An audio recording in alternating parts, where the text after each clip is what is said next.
Sud Radio, l'invité politique,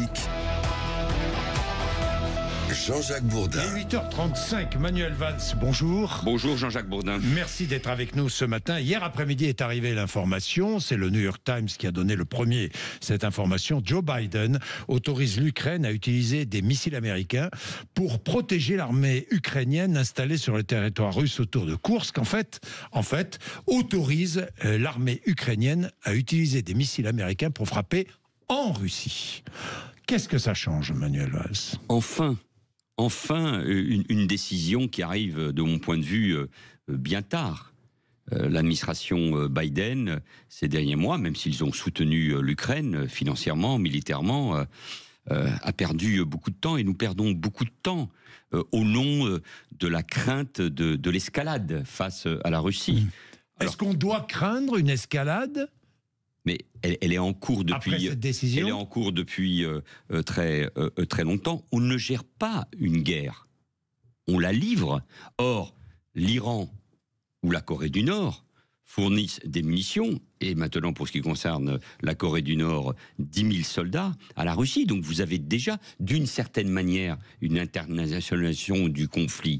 Donc il faut aider les Ukrainiens, non pas à gagner la guerre, mais en tout cas à rétablir un rapport de force, et notamment dans cette région que les Ukrainiens ont envahi, en Russie, la région de Koursk. La France a fourni à l'Ukraine des missiles qui pourraient frapper le territoire russe. Ce sont les missiles Scalp. Est-ce que l'Ukraine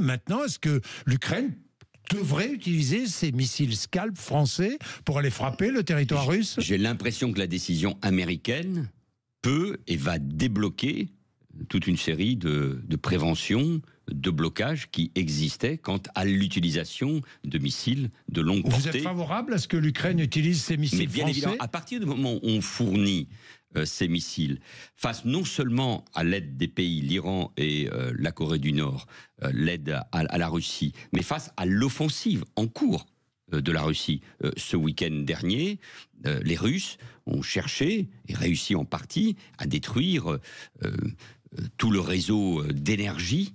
Nous sommes au début de l'hiver, il est rude en Ukraine, avec un seul but, affaiblir, voire faire plier l'Ukraine, alors que peut-être, nous verrons bien, des négociations pour la paix, pour une sortie diplomatique et politique, peuvent commencer dans quelques semaines si le président nouvellement élu, Donald Trump, le président américain, en prend l'initiative. Donc oui, la France doit permettre, l'Ukraine doit pouvoir utiliser les missiles français sur le sol russe. Évidemment. Vous savez, je suis frappé par le fait que l'actualité chassant l'actualité, on oublie ce conflit, celui de l'Ukraine. La guerre a lieu sur le sol européen à 2000 km de chez nous. Nous en avons beaucoup parlé au cours de ces dernières années, et cela a eu une conséquence majeure. Les pays européens, et notamment la France, sont en train de réarmer. Notre loi de programmation militaire sur la période 2024-2030 va représenter 400 milliards, c'est-à-dire plus 35% par rapport à la loi de programmation militaire précédente. Blindés, munitions, missiles, nous nous préparons d'une manière ou d'une autre à la guerre. Gagner la guerre avant la guerre, et je fais que citer le chef d'état-major de nos armées, le général Thierry Burkhardt, qui exprimait ainsi une vision stratégique. Nous sommes dans un monde qui a changé, donc il faut s'y préparer. Et dans cette préparation, nous ne pouvons pas nous permettre, d'un point de vue stratégique, militaire, démocratique et européen, que l'Ukraine cède, que l'Ukraine perde, que cette nation qui aspire à entrer dans l'Union européenne soit détruite par la Russie de Poutine. Olaf Scholz a appelé Vladimir Poutine vendredi. Il était important de dire à Poutine que le soutien de l'Allemagne et de l'Europe à l'Ukraine ne faiblirait pas. C'est ce qu'explique aujourd'hui Olaf Scholz. D'autres disent, et notamment Volodymyr Zelensky, qui n'était pas très satisfait de ce coup de fil, dit que la diplomatie par téléphone est absolument inefficace et ne marche pas. Mais comment croire Vladimir Poutine quand il a menti ? Enfin, parfois il faut le lire et le croire, puisque quelques mois avant l'invasion de l'Ukraine, dans un texte très argumenté qui s'appelait Nova Russa, il avait expliqué pourquoi au fond l'Ukraine était fondamentalement liée par sa culture, son histoire, sa religion à la Russie. Mais il a menti en permanence au président Macron. Mais il faut parler Scholz. à Vladimir Poutine, Manuel Valls. Mais on ne peut parler que si on sait ce que l'on veut. Or, il faut savoir ce que l'on veut. Aujourd'hui, on parle d'une paix ou de la cessation des conflits, mais sur quelle base est-ce qu'on cède, l'Ukraine cède des territoires envahis depuis 2014 par la Russie? Quel sera le statut demain de l'Ukraine? La Russie propose évidemment une neutralisation de l'Ukraine. Moi, je suis favorable, comme les Ukrainiens, à leur entrée dans l'Union européenne et sans aucun doute dans l'Alliance Atlantique. Quelles sont les positions des pays occidentaux? Bon, voilà, tout ça doit être mis sur la table. On ne peut pas aller à une discussion, une négociation en lâchant les Ukrainiens. Mais c'est eux qui doivent donner les éléments stratégiques. Trump nous assure qu'il va régler les choses en 24 heures. Ça prendra un peu plus de temps. Mais comment peut-il, en lâchant l'Ukraine? Excellente question, Jean-Jacques Bourdin, parce que comment peut-on lâcher l'Ukraine, agressée par la Russie, elle-même soutenue par la Chine, plus discrètement, par l'Iran ou par la Corée du Nord, alors que nous savons parfaitement que ce 21e siècle va être marqué au moins par la confrontation économique et commerciale entre la Chine et les États-Unis, que Trump va soutenir plus que jamais Israël face à l'Iran. Bref, donc Trump ne peut pas faire ce cadeau à Poutine, qui serait aussi la victoire de la Chine, de l'Iran et de la Corée du Nord. Est-ce que vous pensez que Donald Trump pourrait dans sa conversation avec Poutine, avoir promis à Poutine, finalement, la capitulation de l'Ukraine?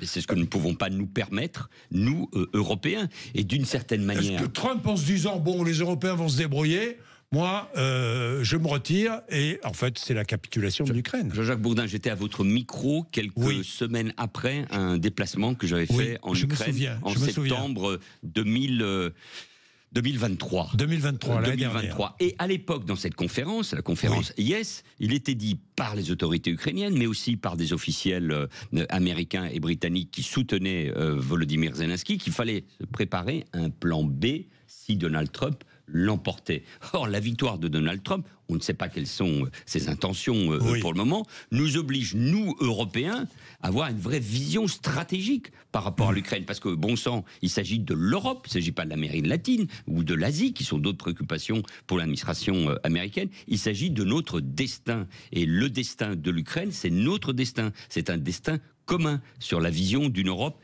indépendante, qui a une capacité d'autonomie stratégique, qui est démocratique, qui défend des valeurs qui sont celles que combattent les Iraniens, les Chinois et les Russes. Ils ne cessent de le dire ensemble d'ailleurs. Manuel Valls, nous allons continuer à nous opposer au Mercosur, dit Emmanuel Macron. C'était hier en Argentine, après avoir rencontré le président Milei. Et il dit qu'il l'a dit d'ailleurs au président argentin. Est-ce que la France peut, toute seule, ou en créant une sorte de front commun, refuser un accord entre l'Union européenne et le Mercosur? Je crois, elle n'a pas le choix. C'est possible. Oui, moi je crois que c'est possible d'avoir d'autres alliés. Nous en avons déjà 2 ou 3. Il faut en avoir davantage, bien évidemment, dans le cadre de l'Union européenne, puisque c'est la Commission qui négocie en notre nom les traités internationaux. Je vois que les agriculteurs français, espagnols, italiens, polonais, je dis italien, espagnol parce que ces 2 pays sont plutôt favorables à cet accord, sont en train de bouger. 500 parlementaires français ont signé, tendance confondue, un texte pour s'opposer à ce traité du Mercosur, qui représenterait par exemple 180 000 tonnes qui viendraient inonder le segment du marché du blanc du poulet. Est-ce qu'on peut se priver de 280 millions de consommateurs ? Non, mais on ne peut pas le faire dans n'importe quelle condition, et notamment à notre détriment. Nous venons de parler d'autonomie stratégique il y a un instant, mais elle vaut aussi pour l'industrie, elle vaut aussi pour l'agroalimentaire, elle vaut donc aussi pour nos paysans. Donc nous avons besoin de nous protéger davantage. L'Europe, au cours de ces 30 dernières années, il faut bien le reconnaître, a été parfois trop naïve. Elle a ouvert ses frontières. Regardez des pays comme la Chine ou les États-Unis, et ça va être renforcé pour ce qui concerne ces derniers, au fond, une certaine idée de la défense de leur économie, de leur industrie, de leur agriculture, en posant des barrières douanières, en faisant tout simplement du protectionnisme. À nous aussi d'en faire l'Europe doit être plus protectionniste. Oui, bien sûr, pour protéger des secteurs fondamentaux comme l'agroalimentaire, la santé, bref, tout ce qui concourt à notre stratégie en matière de santé, en matière alimentaire, en matière d'industrie, en matière de défense. Est-ce que le texte de l'accord devra être soumis au Conseil européen, évidemment, au Parlement européen, évidemment, mais est-ce qu'il devrait être soumis au Parlement français ? Il doit être adopté par tous les parlements. Donc c'est pour ça qu'on est très loin de sa conclusion, mais tout se joue maintenant, cependant. Oui. Et il est très important, et Michel Barnier, le Premier ministre, l'a dit à Bruxelles il y a quelques jours, que la voix de la France soit entendue. Et moi, je comprends l'inquiétude de nos agriculteurs face aux pesticides, aux antibiotiques, à une forme d'agriculture notamment qui nous viendrait du Brésil, qui représente un vrai danger non seulement pour notre économie, pour notre agriculture, mais aussi, il faut le dire, pour notre santé, pour la santé des Français. Manuel Valls, Jean-Luc Mélenchon fait une prédiction, le gouvernement va tomber entre le 11 et le 21 décembre. Je ne sais plus, je ne sais pas qu'en plus de toutes les qualités qui sont les siennes, c'était la pitié, c'était celui qui prévoyait la vie politique. Mais il faut bien reconnaître que avec la dissolution folle, absurde, provoquée par Emmanuel Macron le 9 juin dernier, nous vivons une véritable instabilité. Cette instabilité, d'ailleurs, elle est dangereuse. Le gouvernement est fragile, tout le monde le sait. Il est à la merci d'une motion de censure, de bon vouloir ou de la gauche ou du Rassemblement national. Ça m'inquiète parce que cette instabilité, elle peut conduire à une crise de régime, à une fragilisation de nos institutions et à approfondir la crise démocratique que nous vivons. Il y a eu beaucoup d'irresponsabilités dans cette dissolution et nous en payons, pas seulement Emmanuel Macron, mais nous tous, nous en payons cash les dividendes, parce que cela joue aussi sur le moral des Français. Il y a un ralentissement de notre économie, bien sûr qu'il est lié à beaucoup de facteurs, mais aussi à la période d'indécision. À quelle sauce vont être mangées les entreprises ou les particuliers ? On ne sait pas très bien. Qu'est-ce qui va se passer dans les prochains jours avec le budget ? Un budget d'ailleurs qui pèse et qui a l'air... et qui peut provoquer d'ailleurs de la récession, en tout cas qui va peser sur la faible croissance qui est déjà... Mais des économies sont indispensables ? Oui, mais c'est toujours difficile de faire des économies. En plus, il faut bien reconnaître que le pauvre Michel Barnier se trouve avec un budget déjà exécuté au moins sur 9 ou 10 mois. Ces marges de manœuvre sont extrêmement faibles. Donc on va au plus simple, au rabot, comme on dit, et puis à l'augmentation des impôts. Attention, parce qu'on est en train de créer, je le répète, les conditions d'une véritable récession. Alors qu'on voit bien que nos priorités, d'ailleurs, elles sont au niveau européen. Moi, j'étais très intéressé par le rapport de Mario Draghi, qui dit que nous avons que nous accusons 30% de différence entre l'Europe et les États-Unis en matière de compétitivité, que ça joue essentiellement sur l'innovation, la recherche, le soutien aux start-up. C'est comme ça que l'économie américaine marche. Donc nous, c'est là-dessus qu'on doit donner la priorité. Mais attention à ne pas cogner sur les entreprises, parce que depuis 2014, quand j'ai été nommé Premier ministre avec les premières grandes mesures de ce qu'on a appelé le pacte de croissance. Vous aussi, vous avez creusé la dette. Hein. Oui, bien sûr. Oui, mais quand on a quitté... D'accord, mais quand on a quitté le pouvoir... Vous avez tout à fait raison, et il ne faut jamais se dégager de ses responsabilités, mais quand on a quitté le pouvoir, le déficit était à moins de 3%. Aujourd'hui, il est à 6,1%. Je ne comprends toujours pas comment on a pu en arriver là. Mais ce que je veux dire par là, c'est que nos entreprises ont bénéficié d'une stabilité financière avec une baisse des impôts, un soutien à leur compétitivité maintenant depuis pratiquement une dizaine d'années. Ce qui a aussi représenté de nombreux investissements étrangers dans notre pays. Il ne faut pas casser tout cela, et je trouve que les choix qui sont en train d'être faits ne dessinent pas une véritable stratégie budgétaire. Pas de stratégie budgétaire à vos yeux. Vous regardez la classe politique, le fonctionnement, parce que vous avez pris un peu de distance avec tout cela. Comment regardez-vous le comportement de la classe politique ? Je vais en venir à Marine Le Pen et au réquisitoire la concernant. Mais vous voyez les ténors qui sont à l'Assemblée ou pas d'ailleurs, et qui s'expriment. Tiens, François Hollande, par exemple. Est-ce que vous pensez que François Hollande prépare sa candidature pour 2027 ? Je n'en sais rien. En tout cas, il a préparé et réussi sa candidature à l'Assemblée nationale, mais je regarde le spectacle de l'Assemblée nationale avec beaucoup d'inquiétude. C'est pas nouveau, ça. Depuis 2022, en tout cas, nous assistons à quelque chose qui représente, de mon point de vue, un véritable abaissement du débat public, pas seulement à l'Assemblée nationale. C'est un phénomène qu'on connaît un peu partout dans le démocraties occidentales, une forme de polarisation entre les extrêmes, une forme de violence verbale, il faut bien reconnaître, qui vient essentiellement aujourd'hui de l'extrême gauche. Alors on peut accuser les médias, les réseaux sociaux, c'est sans doute vrai, mais c'est d'abord de la responsabilité des politiques. Quels sont aujourd'hui, au fond, on ne devrait être que sur une seule idée. L'Ukraine, comment on redresse le budget de la France, quelles sont les grandes priorités de demain, comment on s'attaque à l'islamisme qui fait de l'Europe sa priorité, etc. Donc c'est autour de ces questions-là qu'on devrait créer les conditions d'une unité nationale. Emmanuel Macron avait Delors dans les mains après sa réélection, il n'a pas voulu d'unité nationale. Pire, 2 ans après, il a dissous et plonge le pays dans une crise politique et démocratique. Donc il y a une sacrée responsabilité de la part des uns et des autres. Si je m'exprime, moi j'essaie de le faire sur des sujets de fond et en essayant de penser que oui, il y a des possibilités d'unité nationale sur les sujets fondamentaux. Je suis convaincu que les Français l'attendent et le souhaitent. Les réquisitions contre Marine Le Pen, avant même d'être éventuellement condamnée, elle affirme être victime de la justice. Ils veulent anéantir mes chances d'être élue présidente de la République. C'est ce que dit Marine Le Pen. Être candidat à la présidentielle donne une impunité ? Aucune. Je veux dire, les politiques en général, les responsables, ceux qui aspirent aux plus hautes fonctions de notre pays, ont un devoir d'exemplarité. D'abord, attendons. Après les réquisitoires, il y a la défense. Elle va pouvoir se défendre. Ses avocats vont pouvoir la défendre. Aujourd'hui, sur plusieurs jours. Et puis les juges ne prendront leur décision que dans quelques mois. Et les uns et les autres doivent faire référence à la loi qui n'a pas été inventée, qui a été votée par le Parlement. Pourquoi nous en sommes là, Jean-Jacques Bourdin? C'est parce que depuis la fin des années 80, notamment les affaires qui avaient touché le Parti socialiste, la fameuse affaire Urba, depuis une trentaine d'années, l'opinion publique attend évidemment de l'exemplarité. On a voté des lois de transparence, de contrôle des politiques, de financement des partis comme des campagnes électorales.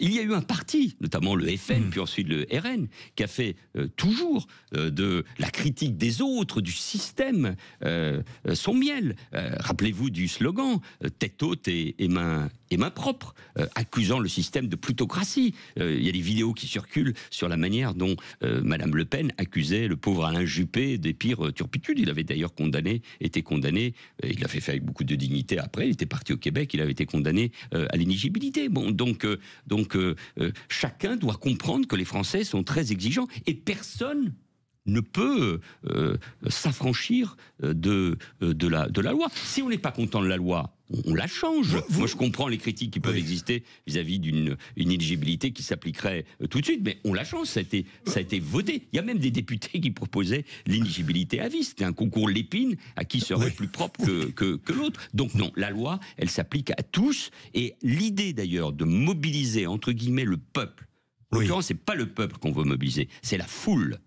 C'est la foule qui n'a rien à voir avec la démocratie, contre la justice, contre le système. Mais il y a qui derrière le système? On nous dit on veut me tuer. Mais qui? Les juges qui appliquent la loi, votée par le Parlement. Attention, elle est en train de jouer sur quelque chose. Je trouve que... C'est dangereux? Oui, c'est dans la vie. Est-ce que Marine Le Pen joue un jeu dangereux? Elle se défend. En lançant une pétition, en criant à la victimisation? Mais c'est tout. Les politiques ont fait toujours ça. Il y a eu beaucoup de condamnés qui ne s'étaient pas mis un euro ou un franc à l'époque dans la poche. Ni Henri Emmanuelli, aujourd'hui décédé, ni Alain Juppé, aujourd'hui membre du Conseil constitutionnel, qui ont été inéligibles, ne se sont mis un sou dans la poche. Mais je me rappelle que la défense des partis à l'époque était c'est injuste, on nous accuse, ça n'a rien à voir, c'est le système, c'est le gouvernement des juges. Attention, je ne dis pas que les juges ne peuvent pas se tromper, mais la séparation des pouvoirs, une démocratie, elle repose, nous sommes le pays de Montesquieu tout de même, repose sur la séparation des pouvoirs. Marine Le Pen n'est ni au-dessous des lois, ni au-dessus, c'est ce que dit Bruno Retailleau. Mais vous rejoignez? Il a parfaitement raison, mais il y a ce devoir d'exemplarité. Oui ou non, le Rassemblement national est sorti hors la loi avec ses embauches d'assistants parlementaires au service de leur parti. Oui, chacun le reconnaît d'ailleurs d'une certaine manière. Quelle va être la peine? Attendons la décision des juges avant de mettre en cause notre système judiciaire et de créer les conditions, encore une fois, d'un affrontement entre les pouvoirs. Manuel Valls, en Belgique, une conférence prévue dans une fac a été annulée. Pourquoi? Les auteurs du livre « Allah n'a rien à faire dans ma classe » devaient tenir cette conférence. Le personnel de la FNAC a été menacé. Intimidation sous la pression d'islamistes. L'islamisme étend sa toile. Oui, bien sûr, et notamment en Belgique. Il suffit d'aller dans le quartier Molenbeek. Les Belges ne font pas preuve, les autorités belges en l'occurrence, de beaucoup de courage. Regardez, alors que la France a tenu bon en maintenant le match France-Israël, eux avaient annulé le match Belgique, ou reporté le match Belgique-Israël. D'ailleurs, ça n'a pas très bien marché, puisque le Belgique vient de perdre contre Israël. Bon, c'est une plaisanterie en passant. Mais je veux dire, par là, face à la pression de l'islamisme, des frères musulmans, des salafistes, qui ont comme objectif les communautés musulmanes en Europe, pour les séparer du reste de la population, il faut faire preuve d'une très grande détermination et lutter, nous le faisons en France, je crois, contre l'islamisme. Il faut en finir avec toutes ces lâchetés. C'est en tout cas, je crois, la conclusion du procès des responsables de la mort, de l'assassinat de Samuel Paty, procès qui est en cours. C'est la lâcheté, la volonté de ne pas regarder, de ne pas faire de vagues qui permet à l'islamisme de prospérer. Et il faut être intransigeant. Il faut être intransigeant face à tous ceux qui remettent en cause, pour ce qui nous concerne, la République, la laïcité, le travail des enseignants, mais d'une valeur générale, nos valeurs occidentales et démocratiques, dont notamment l'égalité entre les hommes et les femmes. Merci Manuel Valls d'être venu nous voir ce matin. Il est 8h57. Patrick Roger, juste après les informations de 9h.